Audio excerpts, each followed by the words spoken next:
Hi, good afternoon, everybody. I'd like you to welcome Konrad Scherer, member of technical staff at Wind River. Konrad is a software engineer on Linux build systems team in Wind River, and since 2010, Konrad has been building and maintaining the infrastructure that's used to build and test the Wind River Linux, a source-based Linux distribution builder. Please put your hands together and welcoming me for Konrad Scherer.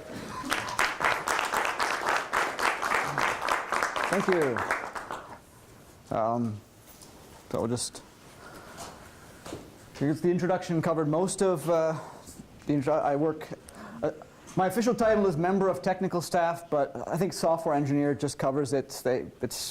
Titles don't matter that much. The important thing, Wind River is a smaller company, we're about 1,400 people, but we're owned by Intel, which is like one of the biggest. I work on the core Wind River Linux team, also on the build system team. I was hired to work on the build system team, but I ended up getting sort of sucked into infrastructure. So agenda, these are the sort of some of the things I want to cover. I would expect that not many of you know what Wind River Linux is. It's a fairly specialized thing. Has anybody heard of it, or you know? That's what I suspect. So I'll be covering that so you understand some of the context for the challenges that our team is facing. And I will also talk about my first big project that sort of got me down this road, which we call the Host Test Lab, and I will explain why that is even necessary because of the thing that we're doing. The next generation system that I'm currently building using some open source projects called Mesos and Docker, and finally some of the lessons. So this is really the story of my last 4 years at Wind River since I started.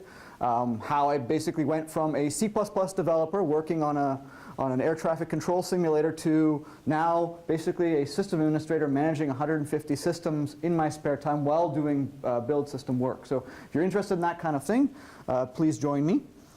I started Wind River 4 years ago, as I mentioned. I wanted to work on open source. I was working on a proprietary application. I was working on Windows, and I saw, oh, this is a chance to work on Linux, and I was excited about that. I feel very lucky. I am privileged I'm paid to work on open source. Our company with a product we ship as open source, and it is open source that our customers are then using that to then pass on to their users as well.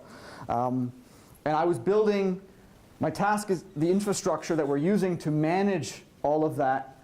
We're using open source tools for that as well. Some very well-known tools, Puppet, Foreman, Zen, Mesos, Docker, Ubuntu, Red Hat, all of those things, these form part of a much larger system. And when I arrived at Wind River, they handed me a laptop with Windows on it, and I opened it up, put the Ubuntu CD in, formatted it, and set it up like my home system. I felt right at home. This is the environment. In this team, it's very flexible. Everybody has root access on their machines. We set up the things the way we want. It was a big change from where I had been working before, and I appreciated that. So the introduction, what is Wind River Linux besides this red-caped penguin? Anyways, it is a commercial source-based Linux distribution based off the Yocto project. Has anybody here heard of the Yocto project? Somebody actually mentioned it before in another talk. But it is. I'll go into a little more detail about that. A loose analogy is Gentoo. Some people may have heard of Gentoo. It's also a source-based distribution. You download the source code, you build it on your machine, you run that, you maintain that. Our customers get the full source for Wind River Linux, and that is they're not getting the binaries. We ship the full source. We do ship some binaries and some built stuff, but that's out of convenience only. We ship a pre-built tool chain because, well, tool chain takes a long time to build, and they would much rather be, and there's other things. We ship also some other things that are pre-binary just to make their initial experience faster, but not, they can also rebuild those things as they need, of course. So I talk about the Yocto project. This is part of the Linux Foundation.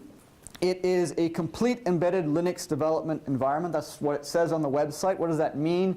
Again, it is you get a bunch of recipes that say, go to this website, download this source code, build it with these flags, assemble it into a system, and then transfer it onto your target hardware. And when the key is embedded, right? You've got a bunch of source code here. You've got your system where you do the build, and you've got your target where you're trying to put the stuff. And the important thing from as a Wind River, we're working with the Yocto project. We have an upstream first policy. All our patches, etc., everything is done in the upstream first. Even patches that the Yocto project does not accept into their open source, we still publish there. We carry them by ourselves, but they've been published out. So there's nothing proprietary. Everybody has access to our pieces. So this is an image from their website, sort of trying to describe at a very, very high level. I did describe it a bit. The yellow part is sort of all the recipes. They call it, it uses a tool called BitBake with the recipes. None of the source actually, it downloads it as needed. The recipes say where the pieces are and patches, it includes patches to apply to it, etc. And that's the yellow part. So you say, I'm on my host system, I want to build a bunch of stuff. Then you get binaries, that's the green part. The sort of, you could have DEBs, RPMs, IPKs. You could have images, a tarball file system, or you could even have a software toolkit that means I'm now going to do compilation on my target. Obviously, if you're working on a small Atom embedded board, you're not going to compile stuff on that because that would just be silly. But we also work with servers, very large servers, telecom servers, and they do a lot of development on that hardware as well. This is customized, right? You control every single step. You control every compiler flag. You control every library. You control every binary, everything that goes on that system, and the contents of every file, right? Red Hat, Debian, Ubuntu, all of those are generic. They have to make a decision. They provide you a bunch of binaries. They have made decisions on the recipes for you.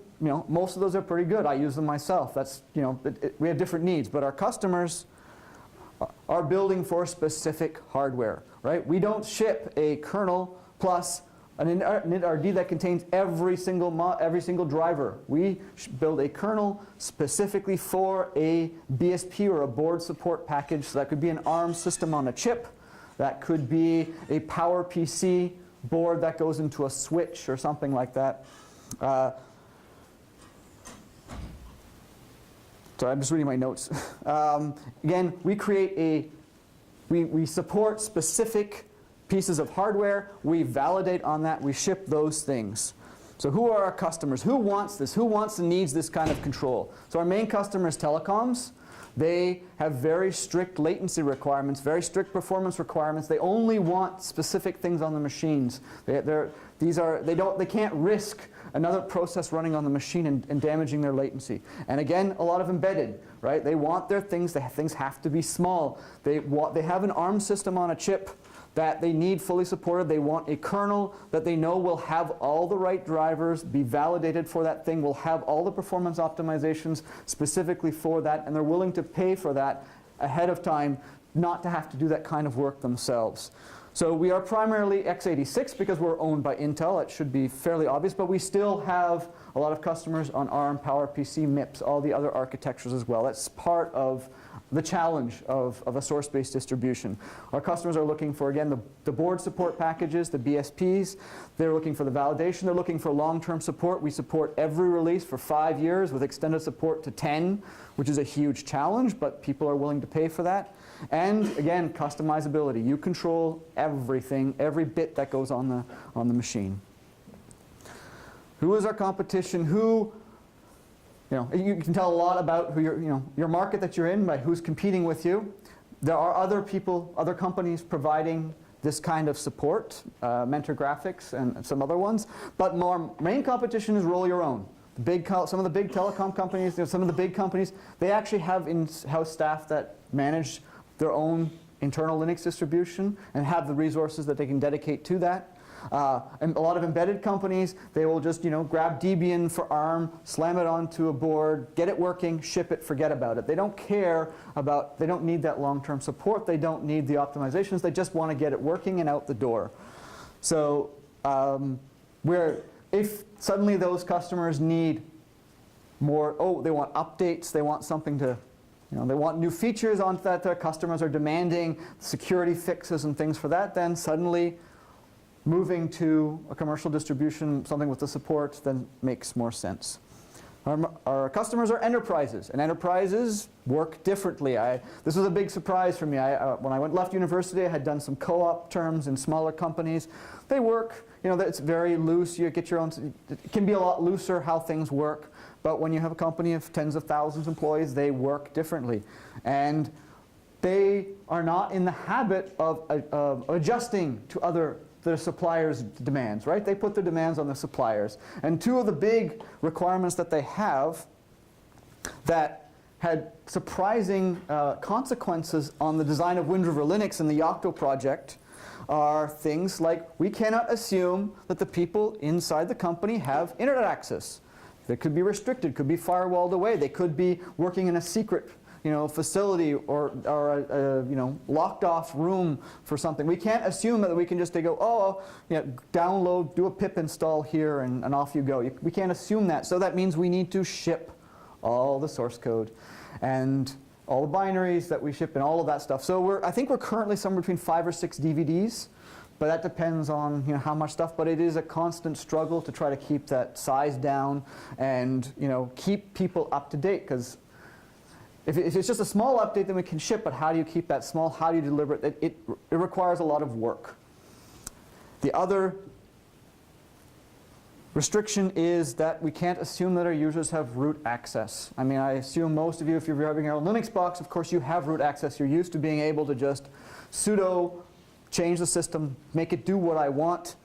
But often in larger enterprises, there's an IT department that will install the software onto an NFS drive, and then there is a user who will then be building Wind River Linux, who will be building the piece that goes on the target, that goes on the embedded device or the server. They don't have root access. They're locked out of their systems. So the big problem with this is that we can't use a program called chroot. So what chroot is a way to sort of create a separate mount namespace. It's a file system. You are in root there. You have your own file system, and it's root, and it's isolated from the host file system. And that's how Red Hat and Debian, I don't know if any of you have built source packages for Debian or Red Hat. You can say, create this chroot over here, install all the build essential packages, build this source package, and then pull that out of the chroot somewhere else. But that requires root access.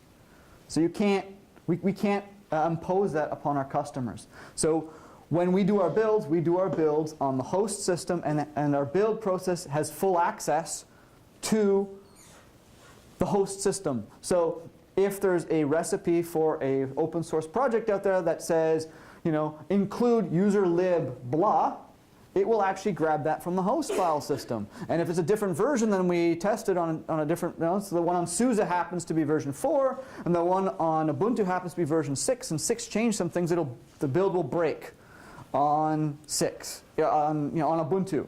And we're exposed to this, we have host contamination. And so there's a lot of stuff in the bit-baked build system and in our build system to try to isolate ourselves as much as we can from the host, the vagaries of the different versions and state of the base file system, but we're always going to be exposed to that. And this drive was the necessity for us to have the host test lab, which is basically all our supported hosts, Red Hat, Ubuntu, SUSE, OpenSUSE, Fedora. We actually needed to test on all of those things to make sure that our stuff worked. We have something that we affectionately call the build matrix of pain. If you've ever been in Jenkins, Jenkins has a matrix builder where you can do 2 dimensions. So you would say, I want debug builds, and I want debug and profiling. You want a mix of compiler flags. We have like 14 or 16 different dimensions of the build because everything is customizable. Which host distribution are you building on? Are you building on a CentOS 5 machine? Or are you building on Ubuntu 14.04? Are you building on 32-bit? Are you building on 64-bit? Are you building for an x86 target, or maybe an ARM target, or maybe a PowerPC 64 target? You have to have all the cross compilers and all that stuff set up. Which toolchain are you using? Are you using the Yocto project one, or are you using the Wind River toolchain? So of course those are different features, etc. Have to make sure all that stuff works. Which board support package are you using? Which kernel features are being enabled? Which are you building a file system that is using BusyBox, only a very minimal, tiny BusyBox system, or are you building a full-featured graphics Xorg stack? Right? Those are completely different things, each of them with their own challenges. Are you building with the debug? Are you trying to, you've got a problem on a target, you want the debug libraries on the target so that you can GDB stack trace? Well, we need to make sure. Can we set the debug flag through everything, have all the debug libraries? Maybe you want to profile something, especially the telecoms. They want to be able to profile their code on the target. They want all the profiling libraries. We have tons of extra features. Do you want a GPL v2 only system? A lot of embedded vendors, that's an important feature for them. We have other features, do you want certain kinds of packages? Do you want, it goes on and on and on. We can't do them all. I mean, there's 14 dimensions if we actually did them all. And frankly, our customers are interested in them all. The trick is to figure out what our customers are interested in. We've done our best, and we've got it down to about 300 configurations per release. We're at 3 releases now, so you're looking at 900, 1,000 different possible configurations. This is only building the damn thing, right? This is only just making the bits. We're not even talking about runtime testing of the bits that they do what we're talking. So this is the huge challenge that we're facing. And so when I arrived, we had customers that would receive the product, would say, these are the supported flags that we'd do. They would go off and try to do it, and their build would fail. And they would report bugs. And this was obviously an embarrassment and a problem. And one of the problems that when I first arrived, the biggest problem was that we had a customer that was using SUSE Enterprise Linux distro, which is by SUSE. And most of our developers were running Ubuntu and sort of CentOS or Fedora development environments. We didn't have anyone in the company running SUSE Enterprise Linux distro. The developers didn't have access to it to be able to reproduce the bugs that our customers were filing. And we didn't, of course, want those bugs. They didn't want our customers to see these bugs in the first place. So the decision was made, we're going to have every single one of our supported host distributions in our lab, and we're going to be building on it all the time to catch these problems. And my manager at the time gave me several constraints or to help guide things. He wanted us to use virtualization because of driver problems. At that time, we were still using Red Hat 4, which didn't run very well on new hardware. So isolating it in virtualization gave us access there. He said use Puppet. Has anybody heard of configuration management tools like Puppet or Chef? Yes, CF Engine, there was a talk on CF Engine. So it's nice to see that people, when I started, it was still very, very new. I had never heard of it before. But use Puppet to automate that, because it turns out having 36, in this case, 36 different flavors of everything, and trying to run that, you need a tool like Puppet for it to be sane. And for me, the kicker was, my manager said, I want to be able to come in that lab, wipe the whole system, and you can rebuild it in a day. And for me, that was, it highlighted a design constraint when I was building the system that I'd never heard of before. So the focus on mean time to recovery, or the Phoenix server, I've heard it also referred to, which is, I love this picture of the flames. Can you get it, if you have a system that's completely fried, can you wipe it and start again? How long does that take you to build that up? And what was an important lesson to me was this highlights, mean time to recovery highlights humans and system administration as the bottleneck. Right? We're used to thinking about, oh, the CPU isn't fast enough. Oh, I don't have enough memory. Oh, I don't have enough disk space. Oh, the network is too slow. Right? But no, here, it just takes too long to get, oh, I have to wait for somebody in IT to come by in the afternoon to install some bits on it, and then, oh, I'm missing a package, I have to file another ticket. If you get into these sorts of situations, very quickly you realize that this is a huge bottleneck. The system administration becomes a massive, is the biggest bottleneck, and that's what we had learned. So, in traditional, I've suddenly realized I'm going to be a system administrator. Whether I like it or not, I have now my role has shifted from developer to managing this cluster of systems. I wish I had a picture of the host test lab. It was really silly. It was 32 slim desktop PCs in a shelf. And I remember first looking at it going, that's just silly, but that was the first generation of it, and I made it work. And but it looked very silly to me when I did it, because they're desktop PCs. But later we replaced it with server hardware. So in traditional system administration, provisioning is putting a USB stick or a CD in, you run through the installer steps, then once the system is installed, somebody has a wiki page or a script that you run on the system, and then the IT will sort of hand it to the developer. And if the developer's lucky, he'll have root access and he'll fiddle with it to make it work. If he's not, he'll have to file tickets and it'll take 3 weeks to get it working the way they want it to. There's no reproducibility.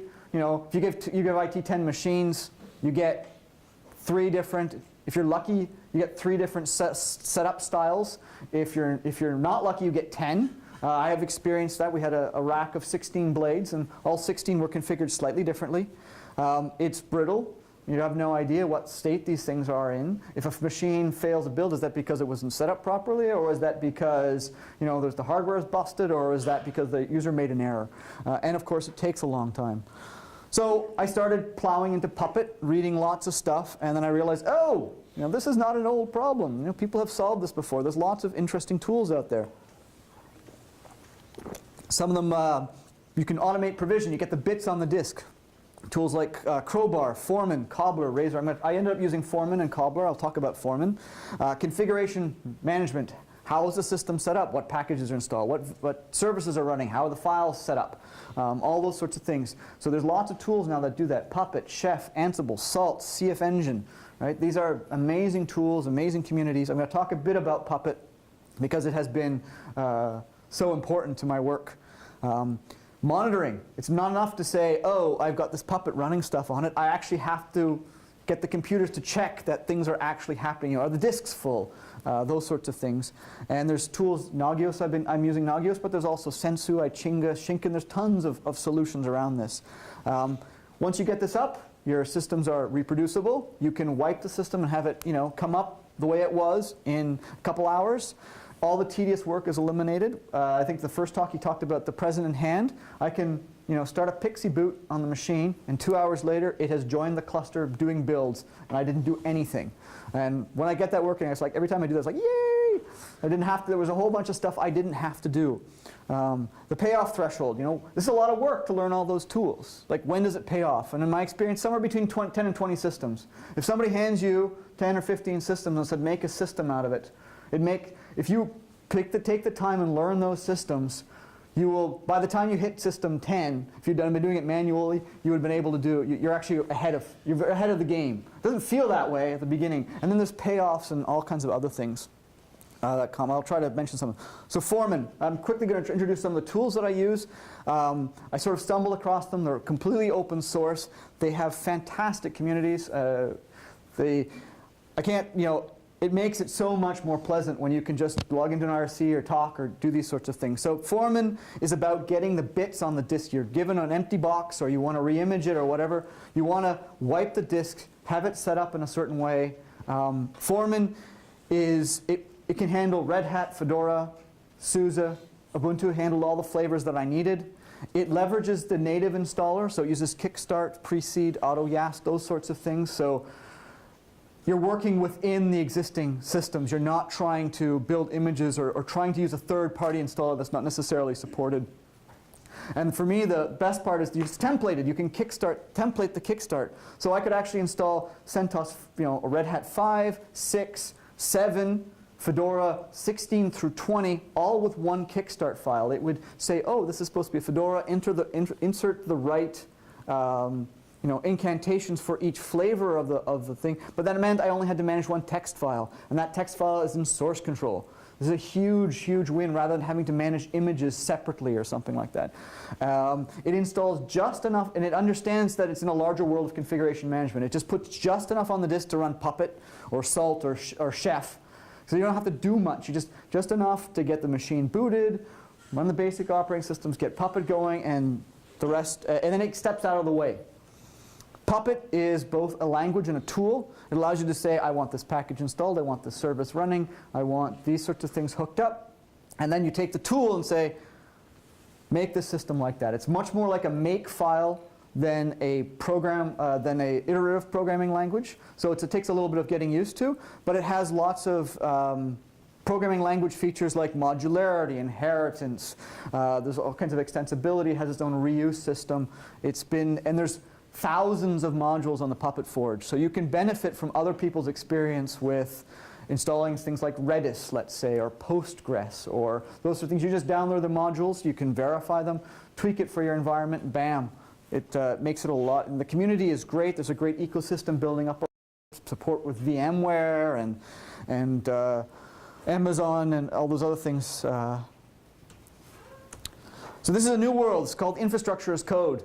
If you're a system administrator, people, they have been doing, using bash scripts and stuff to set up these things, but this is bringing all of the system administration lifecycle, the whole development all together as part of code. So you can have the code that manages the base of the system and the code that is the application all living together in one piece, right? You can control that. The system administrators, the operations can work together with development. It's a very different way of working. A lot of enterprise companies aren't set up for that. There's still a lot of silos and a lot of distrust between those teams. Not all system administrators want to be developers. They don't want, when I say this is a great thing because it brings the software development workflow to system administration, right? Things like review requests, pull requests, source control. You can do unit testing on your infrastructure test. You can do integration testing on your stuff before you deploy it into production. You can have multiple labs. You can have them set up the same way. You can wipe them and reproduce. You have a lot of the variation is taken out of these distributed systems. And also not all developers want to be system administrators either. They're like, that's somebody else's problem. That's IT's. They take care of those sorts of things. But I don't think that helps us. I think that hinders the developers. Anytime your application runs on top of a system and you need, especially in a larger distributed system, you need to control all aspects of the system. You need potential sources of variation need to be controlled and accounted for. But when you have the teams working together like that, you have amazing benefits. Amazon, 5 years ago, they were saying deploying code to production, to customers every 10 seconds. Right? I mean, yeah, it's a big company, but still, that's just a development velocity that's only possible when all of that stuff works together. And I'm sure, and there are lots of other companies doing that now too. I want to talk about some of the integrations, because these have been very helpful to me, and it's not something that when people often think about open source, you think about, you think it's a project or it's hard to plug them together or make them do things. You have to spend time on integration. But Foreman and Puppet integrate marvelously.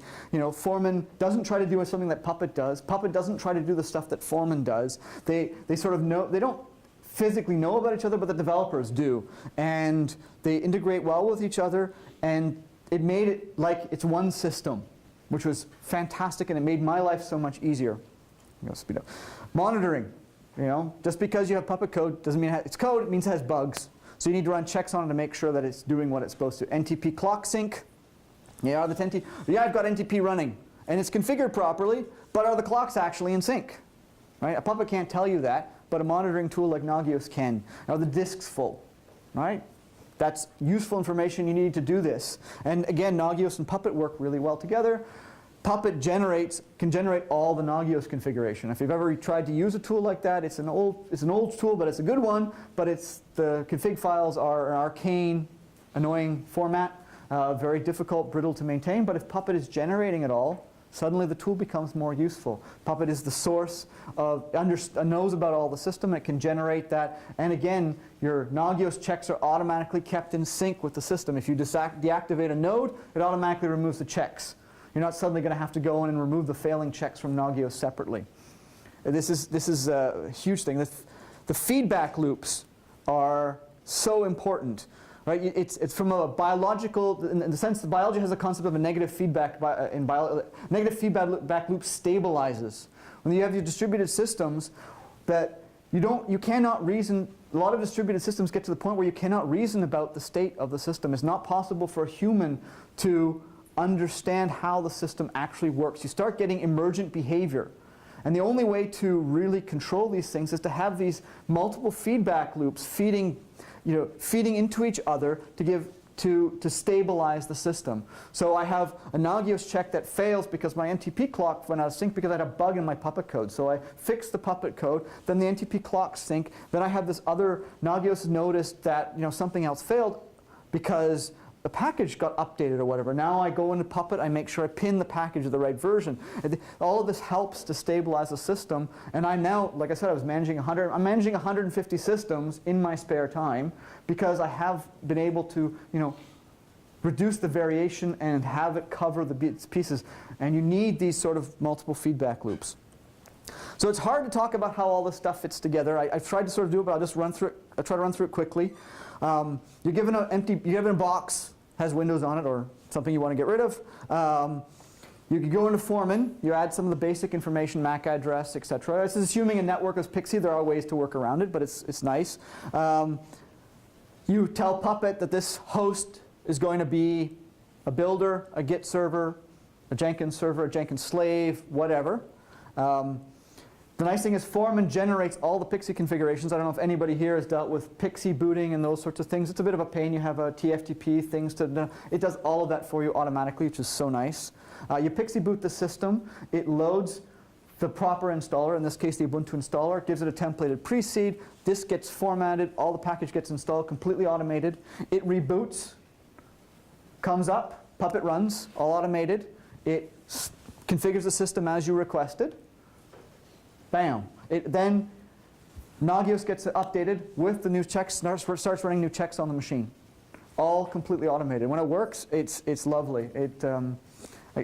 I feel good every time it happens. So another feedback loop. This sort of was a sort of a story for about the first 2 years. I built this system. I get it running, and suddenly I get a call saying, you know those 32 systems that have been sitting in our lab for 3 years? Well, they're making too much heat now. Well, yeah, they're building now. They're actually doing something. They've been sitting idle for 3 years, and now they're actually doing work, and the heat output quadrupled or whatever, right? Because idle systems are reasonably efficient. And I overloaded overloaded the AC in that lab. So we move it to another lab, and then we suddenly find out the redundant AC system is no longer redundant. So when one of the ACs went out, the room overheated. So there was all kinds of, had to bring an extra AC unit in, do that one. And then we have several data centers, one in Ottawa and one in Alameda. And then one day we're talking, and I've got all the builders there set up, and they're like, we're going to have to move your rack to another part of the data center that's colder because you're making too much heat. And this is like, it just sort of happened over, and during the move, the UPS failed. And smoke. It was one of those unexpected feedback loops. But things have stabilized now. They've gotten used to the extra heat output. But it's sort of one of those things when things become more efficient. Right? The impacts sometimes are unexpected.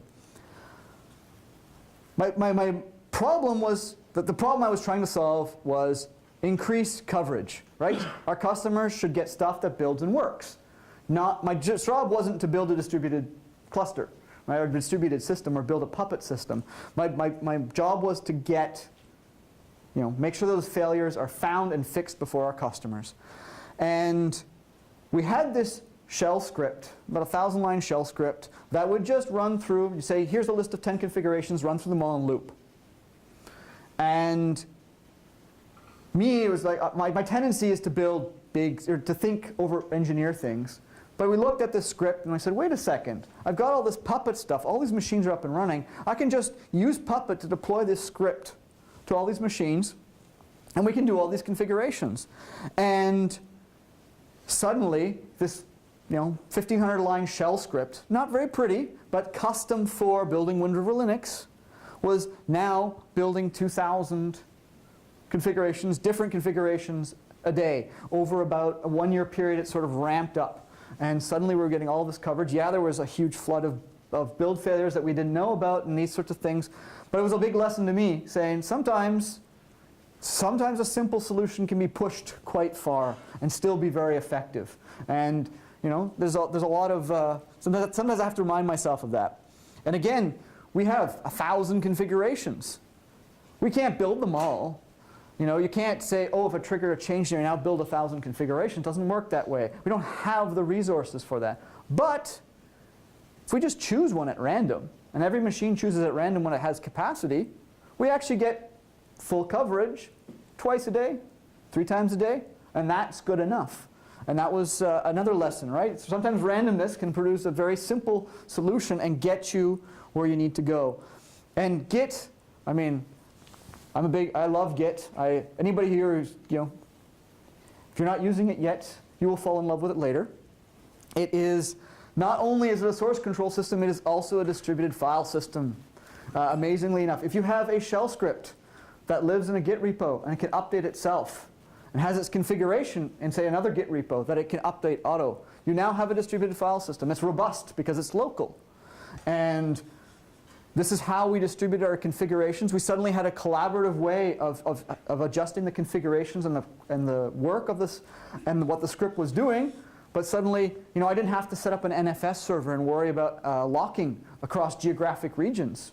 I didn't have to, set up an HDFS server and worry about Java load and locking and all that other stuff. I just put it on a Git server, and they all pull. And if it fails, they wait a minute or two and try to pull again. It's robust. It's simple. It works. You get all the benefits of history and resetting. You can clean it out. It's one of those things. It's the gift that keeps giving. It's another very simple solution. Some unexpected benefits, because I can rebuild a system quickly.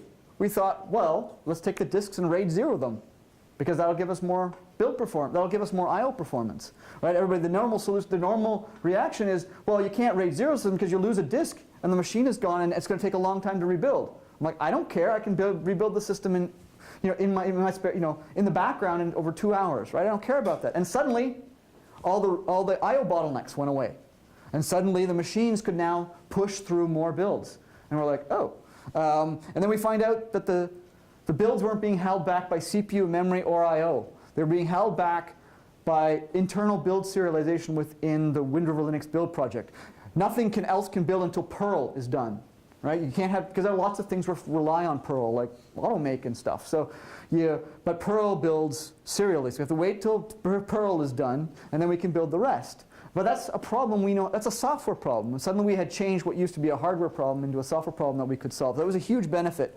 And the community has been working to eliminate those kinds of bottlenecks. And every time one of those gets happened, then suddenly our number of builds per day increases without us actually having to do extra work. We can take advantage of those things.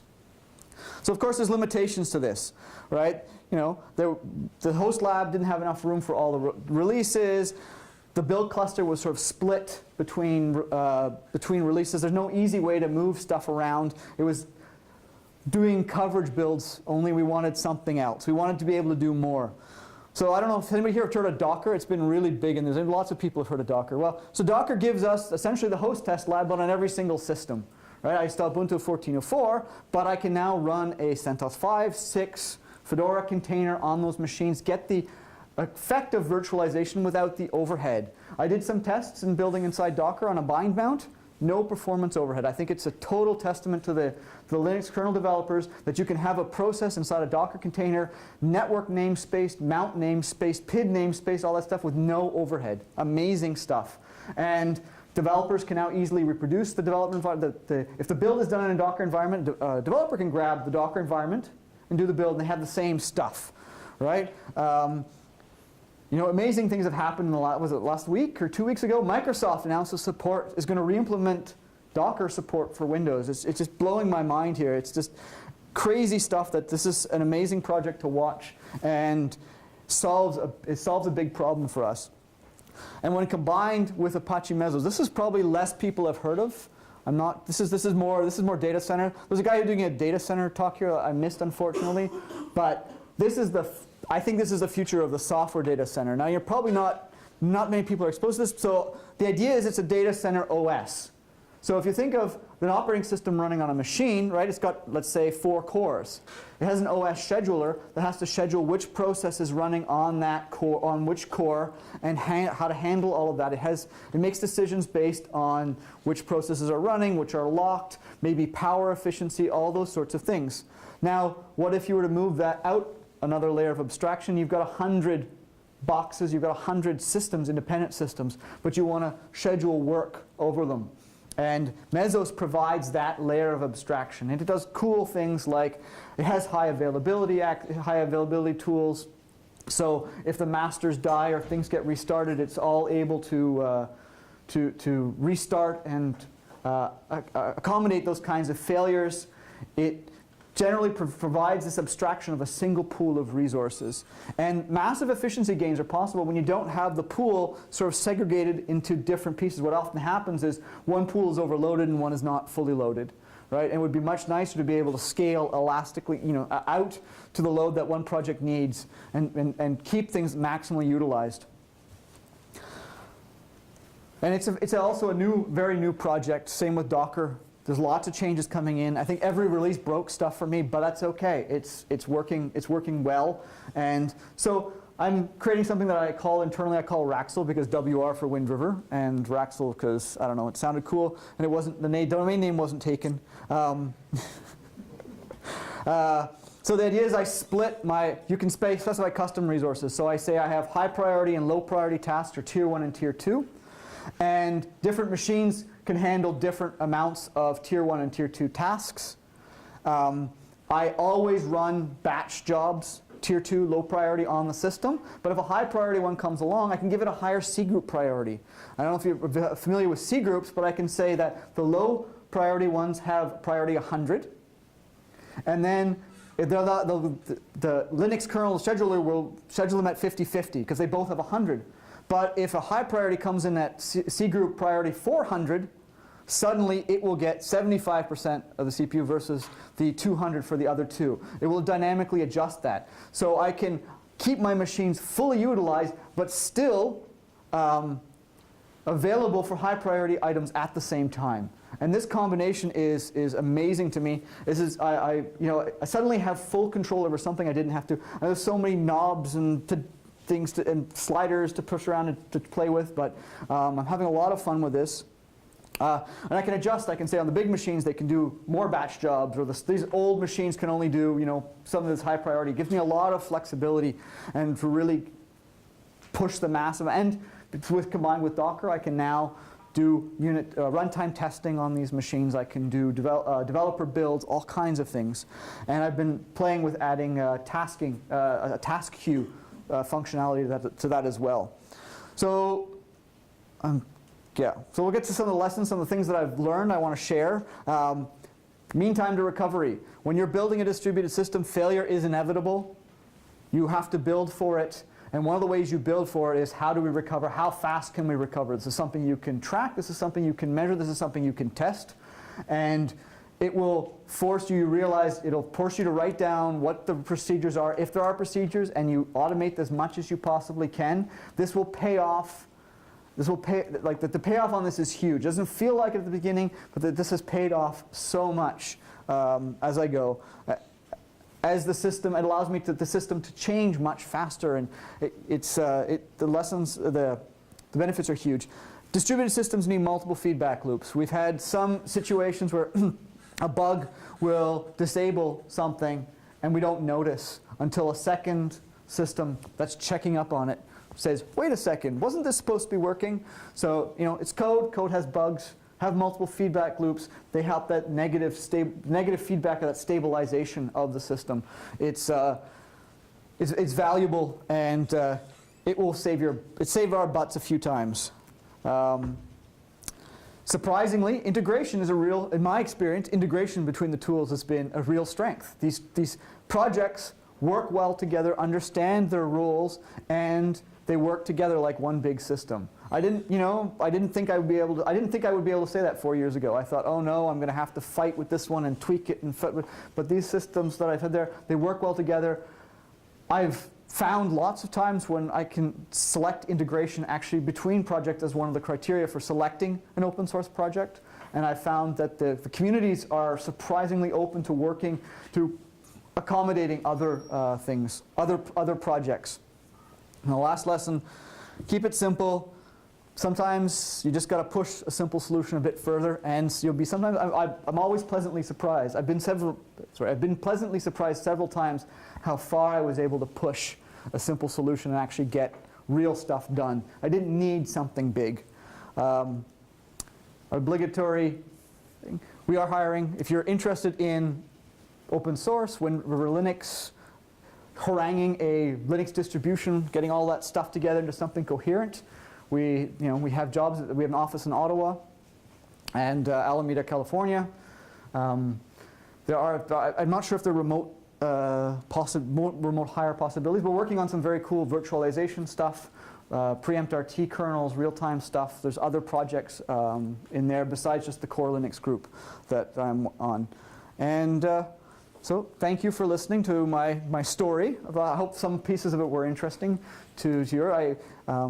These are thanks to the people who generously made their pictures available on Flickr in the Creative Commons. Thank you for coming.